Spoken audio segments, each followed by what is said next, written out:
Sexual pleasure या यौन सुख, ये कुछ ऐसी बातें हैं ना जिसमें जो हमारे भारत का जो सोसाइटी है ना, वो इस पे बात नहीं करना चाहती।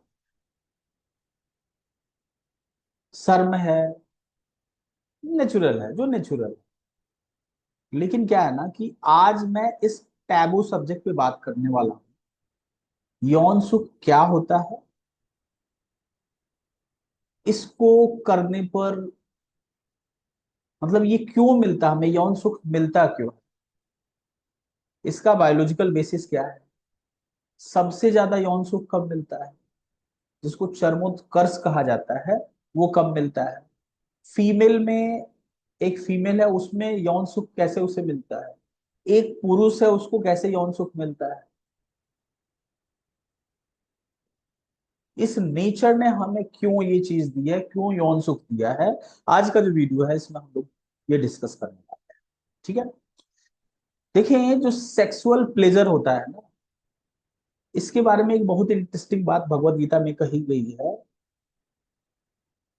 धर्मा विरुद्धो भूतेषु कामो अस्मि भरतर सभा।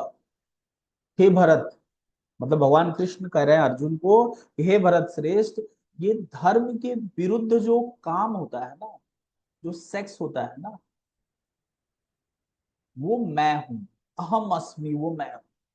मतलब धर्म के विरुद्ध यौन आचरण सनातन धर्म में क्या माना जाता है कि अगर आप किसी से विवाह करते हैं, उनसे यौन सुख लेते हैं, उनसे शारीरिक संबंध स्थापित करते हैं, उनको यौन सुख देते हैं, तो ये पूरी तरह से लेजिटिमेट है, ये धार्मिक आचरण है। क्योंकि इससे क्या होगा कि जो संतति उत्पन्न होगी, जो संतान उत्पन्न होगा, उसके लिए आप पूरी तरह से उत्तरदायित्व होंगे, आप पूरी तरह से उसकी रिस्पॉन्सिबिलिटी होगी। लेकिन जो एक्स्ट्रा मार्टियल अफेयर होता है, विवाह से बाहर जो शारीरिक संबंध है, उसको कहीं ना कहीं धर्म विरुद्ध माना गया है। कहा गया है कि उसको कंट्रोल करके रखो, वो जो काम इच्छा है उस पर कंट्रोल करके रखो। लेकिन वहीं पर दूसरी तरफ सत्य सनातन धर्म जो है हमारा, इसमें कहा गया है कि पुरुष जो होता है ना, इसकी जीवन का चार गोल है, चार उद्देश्य है। धर्म, अर्थ, काम, मोक्ष। धार्मिक गतिविधि करना, अर्थ पैसे कमाना, अर्थ का संग्रहण करना, पैसा इकट्ठा करना, अपने संतानों के लिए काम, संतानें उत्पन्न करना, और मोक्ष, मरने के बाद से जीवन और मरण का जो चक्र है इसे बाहर चलना। ठीक है। तो सनातन धर्म जो होता है, ये सेक्सुअल प्लेजर है, इसको गलत नहीं बताता है ना, उसका पार्ट होता है। लेकिन कैसे करना है, धर्म विरुद्ध नहीं करना है। धर्म के अंदर आप करते हो तो it's something that is greatest thing that you are doing for coming generation.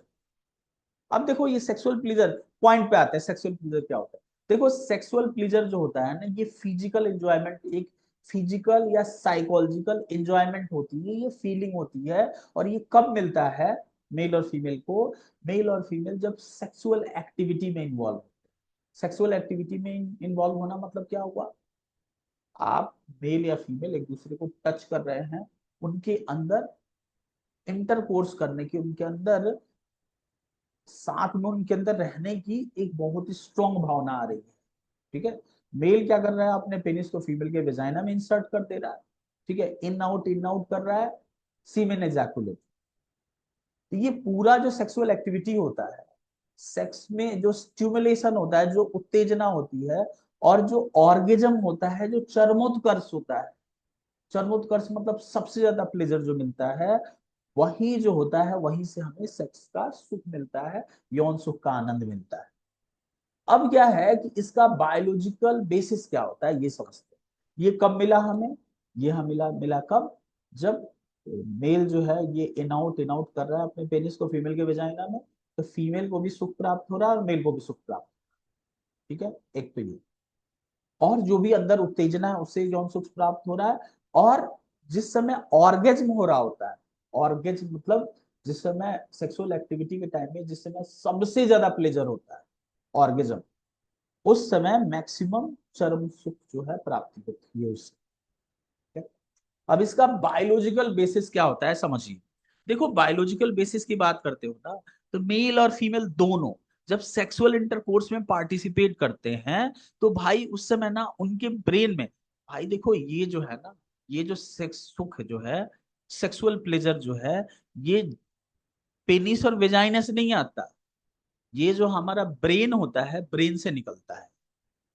Brain, endocrine system और सर्कुलेटरी सिस्टम, तीनों इसमें रहते हैं। अब मैं आपको क्या बता रहा था कि जो डोपामिन हार्मोन होता क्या है, मेल और फीमेल जब सेक्सुअल इंटरकोर्स में पार्टिसिपेट करते हैं तो अलग अलग टाइप के न्यूरोट्रांसमीटर रिलीज होते हैं। जैसे एक न्यूरोट्रांसमीटर रिलीज होता है डोपामिन। डोपामिन क्या होता है, इस डोपामिन की वजह से क्या होता है कि आपको बहुत ज्यादा प्लेजर फील होता है, मजा आता है, अच्छा लगता है। ठीक है। ब्रेन जो है ना, आप ये जो काम कर रहे हो उसके लिए आपको एक रिवार्ड देता है, एक पुरस्कार देता है कि भैया अच्छा काम कर रहे हैं। ठीक है। तो एक तो डोपामिन से प्लेजर मिलता है ह्यूमन को, दूसरा ऑक्सीटोसिन हार्मोन रिलीज। ये फीमेल में, और ये ऑक्सीटोसिन हार्मोन जो होता है ना, ये मेल के साथ उसके बॉन्डिंग को स्ट्रॉन्ग करता है। ठीक है। इमोशनल क्लोजनेस लेकर के आता है। आप देखना एक फीमेल जो होती है, मेल के साथ जब सेक्सुअल इंटरकोर्स करती है तो उसके साथ उसकी इमोशनल बॉन्डिंग भी हो जाती है। क्यों हो जाती है? ऑक्सीटोसिन हार्मोन के रिलीज की वजह से। ठीक है। फिर एक और हार्मोन रिलीज होता है, वो है इंडोर्फिन।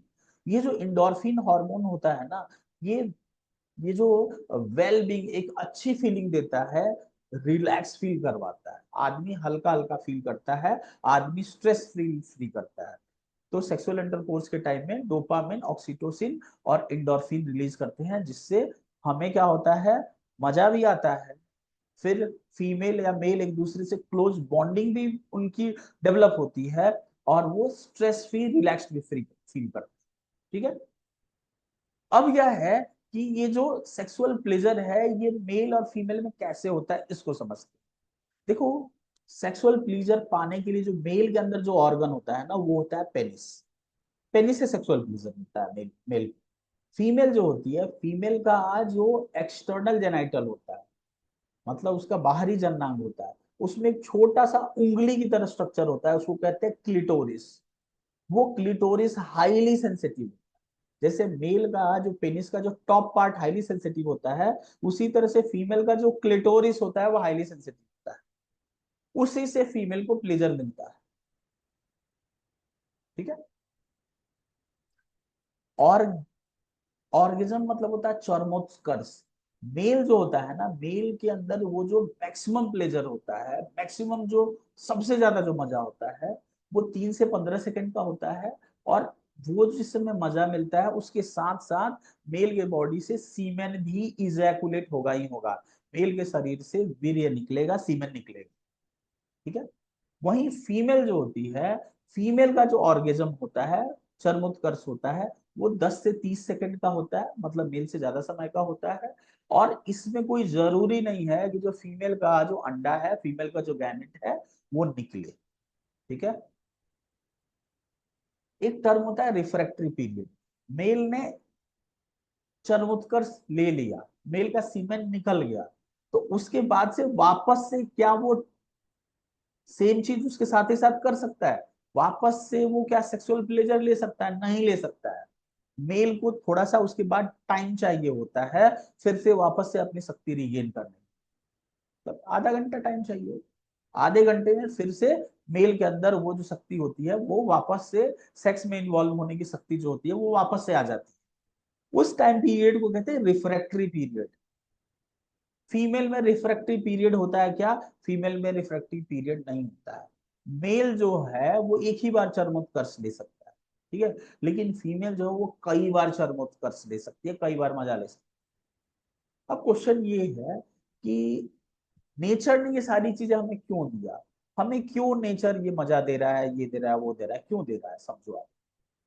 देखो, रिप्रोडक्शन अगर आप कर रहे हो ना, तो रिप्रोडक्शन में सिर्फ बच्चे पैदा करने के लिए करेंगे, तो फिर ये मतलब उतना इंटरेस्टिंग प्रोसेस नहीं रह जाएगा।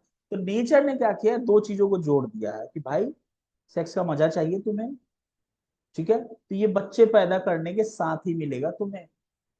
सेक्सुअल प्लेजर अगर तुम्हें लेना है, साथ साथ बच्चे भी पैदा कर लो, दोनों काम अच्छी तरह से हो जाएगा। आप जो रिप्रोडक्शन कर रहे हो, आप अपने संतानों को आगे बढ़ा रहे हो ना, आप अपने जनरेशन को आगे बढ़ा रहे हो ना, आप एक स्पीसीज जो है उसके अस्तित्व को आगे बढ़ा रहे हो।